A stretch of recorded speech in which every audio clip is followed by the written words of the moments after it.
So in this video we'll check on how to create a database, then add a table for us to use for our SQL injection in the curly box. So just start your terminal, your bash shell, and first of all we have to start the MySQL service. So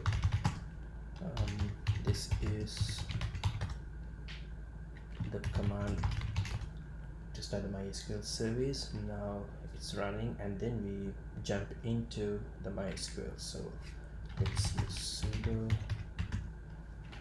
/u is we are using MySQL as the root user, and then we have our password for the MySQL itself. So first enter the password for my root user, then for the MySQL. Okay, so now the MySQL is open.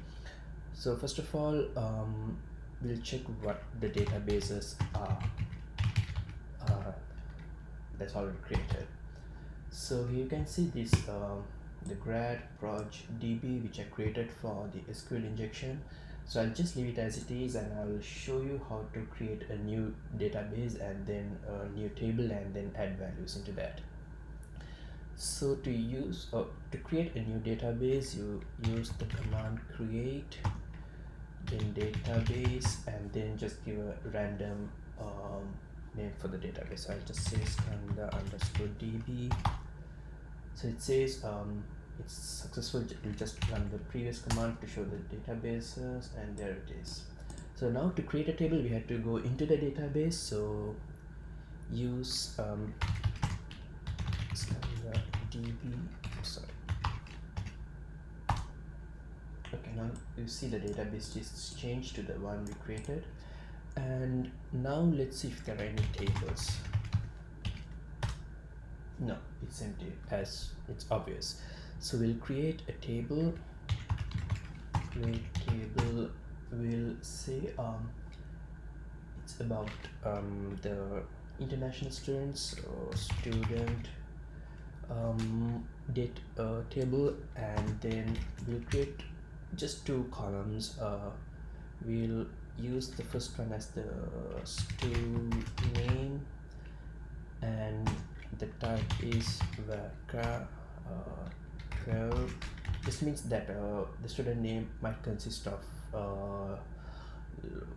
alphabets and numbers also.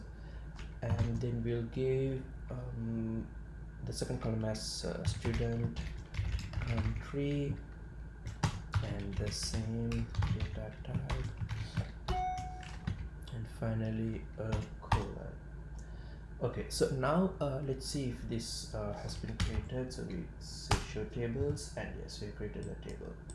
Now let's see if the data types that we applied are actually applied. So let's use the command describe, and the table name was student. Yes, so you see the student name is there, student country is there, and both have the varchar set. So now let's actually enter some entries into the table. So for that you use insert into student stu name and stu country. Then you add the values. I'll add my name and my country, close the bracket, and it says query is okay, one row is affected. So let's see what data has been entered into the table. For that you use a SQL statement, select star, that means select everything from the table student. Yes, so you see my name and my country have been entered. So this is how you create a database and then a table and add values into that. So I'll try, yeah.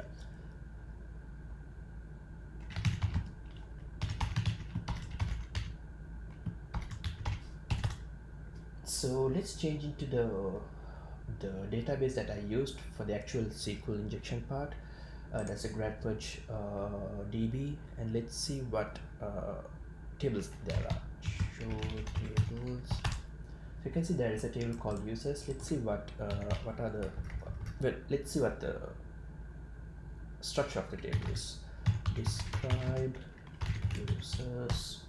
So you see there are a number of entries, the user ID and the password, the last name, the first name, the email, and the gender. So typically in any sign up pages you have two or more of these columns.